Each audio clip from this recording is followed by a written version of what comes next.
Hello നമസ്കാരം. പ്രഹസനത്തിന്റെ പുതിയൊരു വീഡിയോയിലേക്ക് എല്ലാവർക്കും സ്വാഗതം. ഇവിടെ ശ്രീജിത്ത് ആണ്. ഇവിടെ അമീറാണ്. തുടങ്ങാം. ഓക്കെ, കഴിഞ്ഞ കുറച്ച് ദിവസങ്ങളിലായിട്ട് സോഷ്യൽ മീഡിയയിൽ നമ്മൾ കണ്ടുകൊണ്ടിരിക്കുന്ന ഒരു പെൺകുട്ടിയുടെ അതിദാരുണമായിട്ട് സംഭവിച്ച എന്താ പറയാ സെക്ഷൽ ഹറാസ്മെന്റ് ആണെന്നോ അല്ലെങ്കിൽ ശാരീരിക ഉപദ്രവങ്ങളാണെന്നോ ഒക്കെ നമുക്ക് പറയാൻ പറ്റുന്ന ഒരു സംഗതിയാണ് നമ്മൾ ഇപ്പോൾ ഷെയർ ചെയ്യാൻ പോകുന്നത്. സംഗതി എന്ന് വെച്ചാൽ വളരെ സിമ്പിൾ ആണ്. ടോക്സിക് റിലേഷൻഷിപ്പിന്റെ ഭാഗമായിട്ടുണ്ടായ കുറേ കാര്യങ്ങൾ എന്തൊക്കെയാണെന്ന് വെച്ചാൽ ഈ പറയുന്ന ആ പെൺകുട്ടിക്ക് ഒരുപാട് കാര്യങ്ങൾ സംഭവിച്ചു. എന്ന് വെച്ചാൽ സ്വന്തം ജീവിതം അല്ലെങ്കിൽ ജീവൻ പോലും കളയാൻ പറ്റുന്ന രീതിയിൽ, നഷ്ടപ്പെട്ടു പോകാൻ പറ്റുന്ന രീതിയിലുള്ള ഒരുപാട് സംഗതികൾ ആ പെൺകുട്ടിക്ക് സംഭവിച്ചു. ആ പെൺകുട്ടിയുടെ പേരെന്ന് പറയുന്നത് അദ്വൈത സുരേഷ് എന്ന് പറയുന്ന ഒരു പെൺകുട്ടിയാണ്. പെൺകുട്ടിക്ക് സത്യം പറഞ്ഞു കഴിഞ്ഞാൽ ഹെൽമെറ്റ് കൊണ്ട് അടി കിട്ടി, നെഞ്ചില് ഈ പറയുന്ന ഇടിച്ചു. ഈ പറയുന്ന ആ ഒരു പുള്ളിയെ സ്നേഹിച്ച ആ വ്യക്തി ഈ പുള്ളീനെ അദ്വൈതേന ഹെൽമെറ്റ് കൊണ്ട് ഇടിച്ചു, നെഞ്ചിലിടിച്ചു. അതുപോലെ തന്നെ ഇതിന്റെ ഭാഗമായിട്ട് തന്നെ മുഖത്തിടിച്ചായിരുന്നു. അപ്പൊ ഇതിന്റെ ഭാഗമായിട്ട് ഈ ജോ ഉണ്ടല്ലോ നമ്മുടെ മുഖത്തെ, അപ്പൊ അതിന് ഈ പറയുന്ന എന്തൊക്കെയോ പ്രശ്നങ്ങൾ പറ്റി. അതുപോലെ തന്നെ മുൻനിരയിലെ പല്ല് നഷ്ടമായി. ഇപ്പൊ പല്ലിന് പകരം ഒരു വെപ്പ് പല്ലാണ് പുള്ളിക്കാരി ഇപ്പം വെച്ചേക്കുന്നത്. അതുപോലെ തന്നെ ചാർജിന്റെ വയറുകൾ ഉപയോഗിച്ച് പുള്ളിക്കാരിനെ കഴുത്തിൽ കുരുക്കി കൊല്ലാൻ ശ്രമിച്ചു. അതുപോലെ തന്നെ താക്കോലും അതുപോലെ തന്നെ ഷാർപ്പായിട്ടുള്ള കുറെ ഒബ്ജക്റ്റുകൾ വെച്ചിട്ട് പുള്ളിക്കാരിയുടെ ശരീരം വരഞ്ഞു കീറുന്ന, ശരീരത്തിൽ ഉപദ്രവിക്കുന്ന രീതിയിലുള്ള സംഭവങ്ങളൊക്കെ, ഇത്തരത്തിലുള്ള ശാരീരികമായിട്ടും മാനസികമായിട്ടും എങ്ങനെയൊക്കെ തളർത്താമോ, ഒരു പെൺകുട്ടിയെ എങ്ങനെയൊക്കെ തളർത്താമോ ആ രീതിയിലെല്ലാം മാക്സിമം ഒരു പയ്യൻ ഒരു പെൺകുട്ടിയെ ഒരു ഹറാസ് ചെയ്യുന്ന അല്ലെങ്കിൽ എന്താണ് പ്രണയത്തിന്റെ പേരിൽ കൂടെ നിർത്തേണ്ട ഒരു പെൺകുട്ടിയെ ഇത്തരത്തിൽ ഏതൊക്കെ രീതിയിൽ ആ പെൺകുട്ടിയെ മാനസികമായിട്ടും ശാരീരികമായിട്ടും നശിപ്പിക്കാമോ ആ രീതിയിലെല്ലാം നശിപ്പിക്കുന്ന ഒരു കാഴ്ചയാണ് നമ്മളിവിടെ കാണുന്നത്. എന്തായാലും അതിന്റെ കുറെ ഡീറ്റെയിൽസിലേക്ക് കടക്കാം.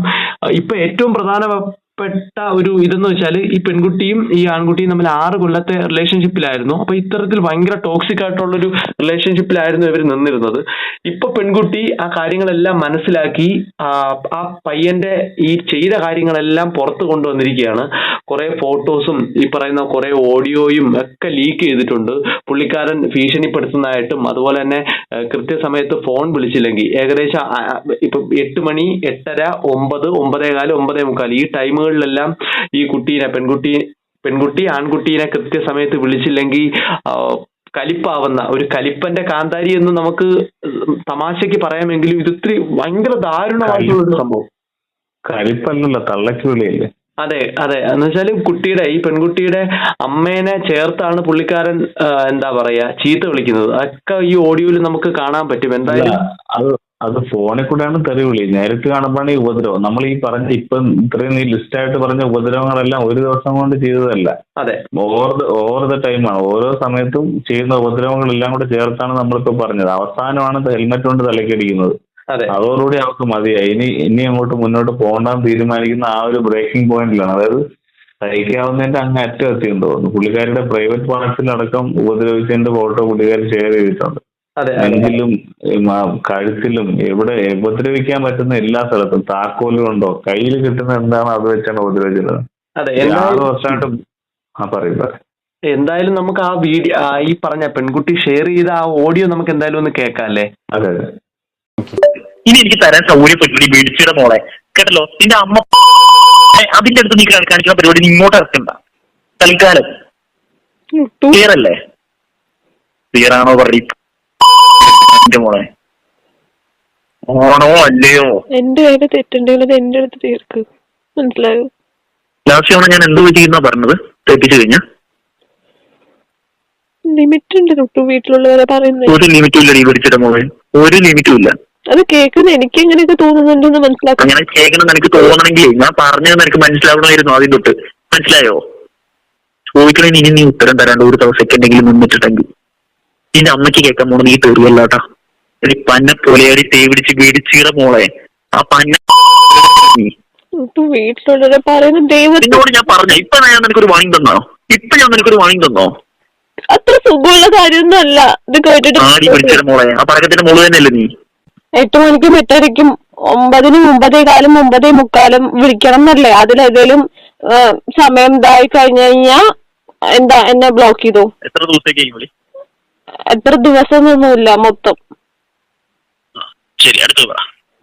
പിന്നെ മറ്റേ നിധുവിന്റെയും ഈ ലാസ്റ്റിലെ 6 പിക്കും മൊത്തം 6 പിക്ക് അത് ആർക്കീവിൽ തന്നെ ഉണ്ടാവും.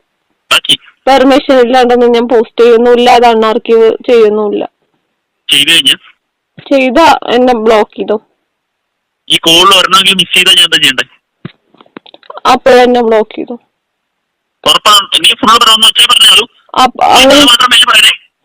അതെന്നെ ഈ കോളിൽ എന്തെങ്കിലും വൈകുക അല്ലെങ്കിൽ വിളിക്കാണ്ടിരിക്കുക അങ്ങനെ എന്തെങ്കിലും ചെയ്തു കഴിഞ്ഞാൽ എന്നെ ബ്ലോക്ക് ചെയ്തോ.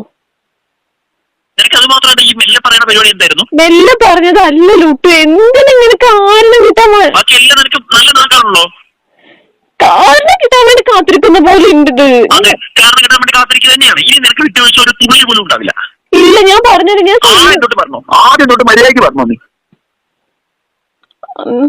8 മണിക്കും 8:30ക്കും 9 മണിക്കും 9:15 9:45 ഈ പറഞ്ഞ 5 സമയം ഞാൻ വിളിക്കാം.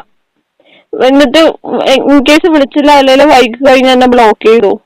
കേട്ടോ ഏതിലാഴ്ച ചെയ്തു കംപ്ലീറ്റ് ചെയ്തോ? ഏതിലാഴ്ച ചെയ്തോ? ഇഷ്ടമുള്ള പോലെ ചെയ്തോ, അങ്ങനെ വിളിക്കാതിരുന്നു. അതിന് ഞാൻ തെറ്റിട്ടില്ലല്ലോ.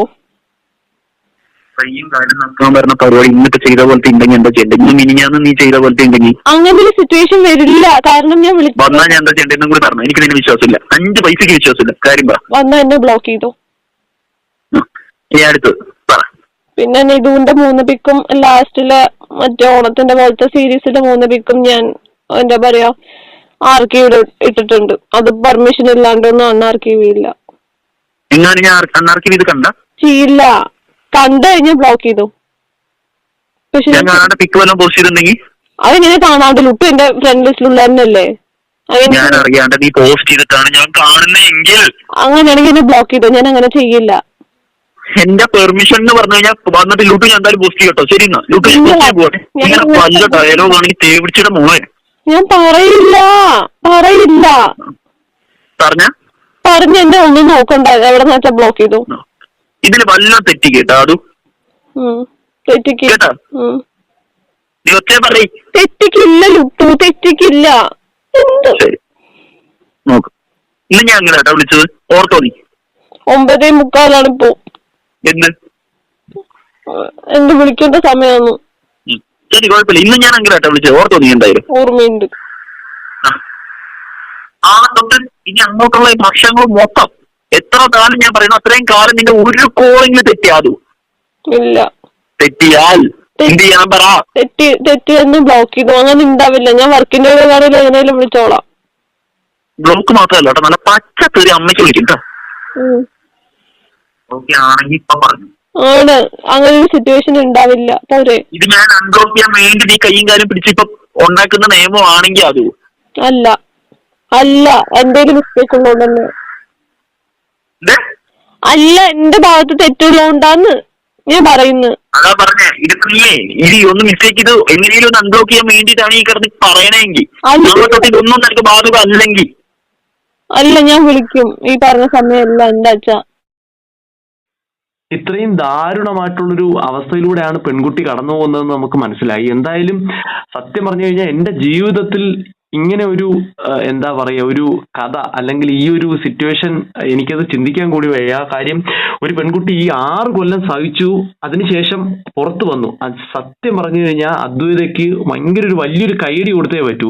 ഇവനെ സഹിച്ചതിന് ഇങ്ങനെ ഒരു എന്താ പറയുന്ന ഒരു അധമനാണെന്നോ അല്ലെങ്കിൽ ഒരു ക്രൂരനായിട്ടുള്ള വ്യക്തിയെ ഈ 6 കൊല്ലം സഹിച്ച ഈ പെൺകുട്ടിക്ക് കൈയടി കൊടുത്തേ പറ്റുള്ളൂ. എന്തായാലും പെൺകുട്ടിക്ക് കാര്യം മനസ്സിലായി, കാര്യങ്ങൾ തിരിച്ചറിഞ്ഞ് താനൊരു ഇത്രയും ഭയങ്കര ഒരു മോശം സിറ്റുവേഷനിലാണെന്ന് തിരിച്ചറിഞ്ഞ് ആദ്യമേ തന്നെ തിരിച്ചറിവ് ഉണ്ടായിരുന്നു. പക്ഷെ മരണഭയം കൊണ്ടുപോയി ഇത്ര നാള് പോവാതിരുന്നു. ഒരു പക്ഷേ 2 കൊല്ലം മുമ്പ് തന്നെ വിട്ടു പോയിട്ടുണ്ടാവുമായിരുന്നു. അതൊരു പുള്ളിക്കാരൻ ഇതൊക്കെ പുറത്തറിയിച്ചു കഴിഞ്ഞാൽ കൊല്ലുമെന്ന് ഭീഷണിപ്പെടുത്തിയിരുന്നു. അപ്പൊ ഇവൻ തന്നെ ചവിട്ടി കൊന്നുകൊണ്ടിരിക്കുമ്പോഴത്തേക്ക് ഇനി പുറത്ത് അറിഞ്ഞിട്ട് ഇനി കൊന്നാലും വലിയ പ്രശ്നമില്ല എന്നുള്ള രീതിയിൽ തന്നെ പുള്ളിക്കാരി ആ ഒരു ധൈര്യം സംഭരിച്ച് ഇത് ചെയ്തതായിട്ടാണ് തോന്നിയത്. ഇപ്പോഴെങ്കിലും പറഞ്ഞിട്ടില്ലാതെ ഒരു പക്ഷെ അവന്റെ കൈ കൊണ്ട് തന്നെ മരണം സംഭവിച്ചാണ്. അതെ, എന്തായാലും ഈ ഓഡിയോയിൽ നമുക്ക് മനസ്സിലാക്കാൻ പറ്റുന്ന ശരിക്കും ഈ പറയുന്ന ശാരീരിക ഉപദ്രവങ്ങളും അതുപോലെ തന്നെ ഈ ഓഡിയോ മാത്രമല്ല, പുള്ളിക്കാരിയുടെ ഇൻസ്റ്റാ പേജിൽ സോഷ്യൽ മീഡിയയിൽ നമ്മൾ നോക്കിയാൽ മനസ്സിലാവും ബ്രേക്കപ്പിന് ശേഷം പുള്ളിക്കാരൻ എന്തൊക്കെയാണോ ചെയ്തത് അതെല്ലാം പുള്ളി തെറ്റാതെ. അല്ലല്ല, ബ്രേക്കപ്പിന് ശേഷം ചെയ്ത കാര്യം മാത്രമല്ല. അല്ലടാ, ബ്രേക്കപ്പിന് ശേഷമാണ് ഇത്തരത്തില് ഈ പറയുന്ന സോഷ്യൽ മീഡിയയിൽ പഴയ കാര്യങ്ങളെല്ലാം പുള്ളിക്കാരി ഇട്ടതെന്നാണ് ഞാൻ പറഞ്ഞതേ. ഓക്കെ. അല്ല, ഉപദ്രവം ഓവർ ദ ടൈം തുടർച്ചയായിട്ടുണ്ടായിരുന്നതാണ് ഞാൻ ഉദ്ദേശിച്ചത്. അതെ, അപ്പൊ ഈ പുറത്ത് വരുന്നത് ഈ ബ്രേക്കപ്പിന് ശേഷമാണ് ഇത് പുറത്ത് വരുന്നതെന്നുള്ളൂ. ഈ ഉപദ്രവം എല്ലാ കാലത്തും ഉണ്ടായിരുന്നതാണ്.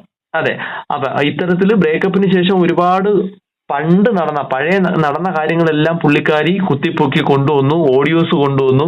ഇപ്പം പക്ഷേ അതിന് ഏറ്റവും എന്താണ് നമുക്ക് സന്തോഷകരമായിട്ടുള്ള കാര്യം എന്ന് വെച്ചാൽ പുള്ളിക്കാരിനെ സപ്പോർട്ട് ചെയ്ത് ഒരുപാട് പേര് മുന്നോട്ട് വന്നിട്ടുണ്ട്. സോഷ്യൽ മീഡിയയിൽ തന്നെ ഒരുപാട് പേര്, വക്കീലന്മാരുൾപ്പെടെ പുള്ളിക്കാരിനെ ഹെൽപ്പ് ചെയ്യാൻ, സപ്പോർട്ട് ചെയ്യാൻ വേണ്ടി വന്നിട്ടുണ്ട്. നമുക്ക് ഈ പറയുന്ന ഓഡിയോ ഒന്ന് അനാലിസിസ് ചെയ്തു കഴിഞ്ഞാൽ മനസ്സിലാക്കാൻ പറ്റുന്ന ഒരു കാര്യം എന്ന് വെച്ചാൽ എങ്ങനെ ഒരു നല്ലൊരു റിലേഷൻഷിപ്പ് മോശമാകും എന്ന് വെച്ചാൽ ഏറ്റവും മോശമായ ഒരു റിലേഷൻഷിപ്പ് എങ്ങനെയാണോ അതിന്റെ ഒരു എക്സാക്ട് പതിപ്പാണ് നമുക്കിവിടെ കാണാൻ പറ്റുന്നത്. ടോക്സിക്കിന്റെ ഏറ്റവും അങ്ങേയറ്റത്തെ ലെവലിലാണ് നമുക്കിവിടെ കാണാൻ പറ്റുന്നത്. ഇതിൽ തന്നെ 3 കാര്യങ്ങളാണ് പ്രധാനപ്പെട്ട സംഭവങ്ങളായിട്ട് നിയമാവലിയായിട്ട് പുള്ളിക്കാരൻ തന്നെ പറയുന്നത്. ഏത്? ഈ പെൺകൊച്ചിനെ സ്നേഹിക്കുന്ന പയ്യൻ പറയുന്ന 3 പ്രധാനപ്പെട്ട നിയമാവലികളാണ്. 8 മണി, 8:30, 9, 9:15, 9:45 ഈ ടൈമിന്, കൃത്യ ടൈമിന് ഈ പറയുന്ന 5 കോളല്ലേ, അതെ 5 കോളുകൾ കൃത്യസമയത്ത് പയ്യനെ വിളിച്ചിരിക്കണം. വിളിച്ചില്ലെങ്കിൽ ഇവൻ പിണങ്ങും. അതുപോലെ തന്നെ എല്ലാ രീതിയിലും ബ്ലോക്ക് ചെയ്യും. പിണങ്ങിയാൽ എന്താ പ്രശ്നം? വിളിക്കുന്ന തെറി കണ്ടില്ലേ? അതെ. ലോകത്ത് ഒരു മനുഷ്യൻ ആരെങ്കിലും ഒരു കാമുകിയെ വിളിക്കുന്ന തെറിയാണോ വിളിക്കുന്നത്? അതെ. പിന്നെ അതുപോലെ തന്നെ പെർമിഷൻ ഇല്ലാതെ ഫോട്ടോ ഇടുന്നതും ഭയങ്കര പ്രശ്നമായിട്ടാണ് പുള്ളിക്കാരൻ പറയുന്നത്. ഏതാണ്, പുള്ളിക്കാരിക്ക് തന്നെ ഈ പറഞ്ഞ ഏകദേശം 18,000-ഓളം ഫോളോവേഴ്സ് ഉള്ള, അത്യാവശ്യം റീച്ച് ഉള്ള ഒരു ആള് തന്നെയാണ്, ഇൻഫ്ലുവൻസർ തന്നെയാണ്. അപ്പൊ ഈ പുള്ളിക്കാരിക്കാണ് ഇങ്ങനെ ഒന്ന് സംഭവിക്കുക എന്നത് നമുക്ക് ചിന്തിക്കാൻ കൂടി വയ്യ. അത് ഇത്രയും പ്രശ്നങ്ങൾ ശാരീരികമായിട്ട് ഇത്രയും ഉപദ്രവിക്കുക എന്ന് പറയുന്നത് ഒരു പെൺകുട്ടിക്കും താങ്ങാൻ പറ്റുന്നതിന്റെ ഏറ്റവും മാക്സിമം ആണ് പുള്ളിക്കാരി ഈ 6 കൊല്ലം കൊണ്ട് താങ്ങിയത് എന്നത് നമുക്ക് എടുത്തു പറയേണ്ട ഒരു കാര്യം തന്നെയാണ്. അതുപോലെ തന്നെ കയ്യും കാലും പിടിച്ചും വരരുത് എന്ന് പറയുന്ന 3ാമത്തെ നിയമമാണ് പുള്ളിക്കാരൻ വെക്കുന്ന 3ാമത്തെ കണ്ടീഷൻ എന്ന് പറയുന്നത്. സത്യത്തിൽ ഒരു പ്രണയത്തിൽ അല്ലെങ്കിൽ ഒരു റിലേഷൻഷിപ്പിൽ എപ്പോഴും കണ്ടീഷൻ എന്ന് പറയുന്ന ഒരു സംഭവം തുടങ്ങുന്നോ അവിടം വെച്ച് ഒരു വിള്ളൽ വീണ് തുടങ്ങും എന്നാണ് എനിക്ക് തോന്നിയിട്ടുള്ളത്. എന്ന് വെച്ചാൽ നീ ആ ടൈമിന് പോകരുത്, നീ അവിടെ പോകരുത്, ഇവിടെ പോകരുത്, ഇന്ന ഡ്രസ്സ് ഇടരുത്, അത് ചെയ്യരുത്, ഇത് ചെയ്യരുത്, മറ്റേ ചെയ്യരുത്, മറിച്ച് ചെയ്യരുത് തുടങ്ങിയുള്ള കണ്ടീഷൻ എപ്പം ചെയ്യുന്നോ, ഇന്ന കണ്ടീഷനൊക്കെയാണ് നമ്മുടെ റിലേഷൻഷിപ്പ് കൊണ്ടുപോകാൻ നല്ലത്, അല്ലെങ്കിൽ അത് വേണം എന്ന് എപ്പോഴും പറയുന്നോ അപ്പോഴും തൊട്ട് ഈ പറയുന്ന പ്രണയത്തിൽ ഒരു വിള്ളൽ വീഴുമെന്നാണ് ഞാൻ വിശ്വസിക്കുന്നത്. കണ്ടീഷൻ വേണം. കൃത്യമായിട്ട് നമ്മൾ 2 പേരും തുടർന്ന് പോരേണ്ട കുറച്ച് നല്ല കാര്യങ്ങൾ, ടൈമും ഒരുമിച്ച് സ്പെൻഡ് ചെയ്യേണ്ട കുറച്ച് ടൈം, അത്തരത്തിലുള്ള കുറെ കാര്യങ്ങൾ നല്ലത് തന്നെയാണ്. പക്ഷെ ടോക്സിക് ആയിട്ടുള്ള ഇത്തരത്തിലുള്ള സംഭവങ്ങൾ വരുമ്പോൾ കൃത്യമായിട്ട് തിരിച്ചറിയാനും അതിനെ എപ്പോഴാണ് മാറ്റി നിർത്തേണ്ടത് ആ ടൈമിൽ മാറ്റി നിർത്താനും ശ്രമിക്കണമെന്ന് തന്നെയാണ് എനിക്ക് തോന്നുന്നത്. എന്തായാലും ഈ പറയുന്ന 6 കൊല്ലം എന്ന് പറയുന്ന ഒരു വലിയൊരു ടൈം പീരീഡ് തന്നെയാണ്. എന്തായാലും പെൺകുട്ടിയുടെ ശരീരത്തിൽ ഒരുപാട് പാടുകൾ നമുക്ക് മനസ്സിലാക്കി തരുന്ന ഒരു കാര്യം എന്ന് വെച്ചാൽ ഒരുപാട് വൈകിപ്പോയി എന്നുള്ളൊരു സംഭവം തന്നെയാണ് നമുക്ക് മനസ്സിലാക്കാൻ പറ്റുന്നത്. അല്ലടാ മീറ, എന്ത് തോന്നുന്നു നിനക്ക് ഈ ഒരു വിഷയത്തെ പറ്റി പറയുമ്പോ? അല്ല, ഈ ടോക്സിസിറ്റി വിഷവും താങ്ങിക്കൊണ്ട് ഇവിടെ 6 കൊല്ലം നടക്കേണ്ട ഒരു ആവശ്യമില്ലായിരുന്നു. ശരിക്കും മരണഭയം കൊണ്ട് പറയുമ്പോൾ തന്നെ നാളും പുള്ളിക്കാർ പറയാതിരുന്ന മരണഭയം കൊണ്ടാണ്. പക്ഷെ ഈ അടിയും കഴുത്തിൽ ഇതും പിരിക്കുമ്പോഴത്തേക്കൊക്കെ അവള് മരിച്ചു വേണ്ടതായിരുന്നു. ഒന്നാമത് ഇനി കാണുമ്പോ തന്നെ ഒരു പാവം തോന്നുന്നുണ്ട്. കാര്യം ഇത്രത്തോളം സഹിക്കാനുള്ള ഒരു ആരോഗ്യം പോലും ആ കുട്ടിക്ക് തോന്നുന്നില്ല. അതായത് അത്ര ഹെൽത്തി ബോഡിയാണോ ഞാൻ ഉദ്ദേശിച്ചെന്ന് വെച്ചാൽ അത്രയും സൈസുള്ള ഒരു കുട്ടിയല്ല. അത്രയും അപ്പൊ ഒരു ഇത്രത്തോളം ട്രോമ അനുഭവിച്ച് എങ്ങനെ ആ കുട്ടി പിടിച്ചു നിന്നത് തന്നെ ഒരു അത്ഭുതമാണ്. കാര്യം ഇപ്പൊ തന്നെ നമ്മൾ ഒരുപാട് കുട്ടികൾ മെന്റലി ഇതുപോലുള്ള ട്രോമ സഹിക്കാനാവാതെ ആത്മഹത്യ ചെയ്യാറുണ്ട്.